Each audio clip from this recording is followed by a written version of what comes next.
তো এটা হচ্ছে আমার ফার্স্ট ব্লগ, সবাই সাপোর্ট করবেন। আজকে আমি নতুন ব্লগ নিয়েছি। তো গ্রামে গেছি গিয়ে অল্প গ্রামটা পয়সা নেই গেতেছে আমি দোকানে, চোখে থেকে ভালো লাগলো না, তাই লাহে লাহে যাই দোকানে।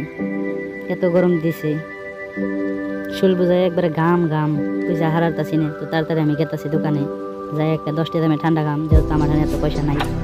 দোকানে হ্যাঁ বাইলাম পড়াই, গানের হাতে থাকুন, দোকানের ভিউটা দেখুন কেমবে। তো এটা আমার ফার্স্ট ব্লগ, গানের হাতে থাকুন। মেলায় গরম ধরছে, কারবারের উপর যাইতেছি, কেউ হারতেছি না, গরমে তাকিয়ে নিতেছে, আমি আইতেছে অল্প অল্প ঘুম হইতেছে। তো তাও আন্নে করছেন যে আমি দোকানে যাই, দেখাম দোকানের ভিউটা। তাড়াতাড়ি গেতাছি, এনে দেখি আরো গরম, পাকাতে খালি ভাব উঠতেছে এত গরম। তো তাড়াতাড়ি গেতাছি, ডর করে গরমে পড়ে যাম নি। ঘুমিয়ে দোকানে পাইলাম, এসএমনি দোকান। এই তা দেখি আমার গানের বন্ধুর আগে হয়ে গেছে। তো আমি দোকানে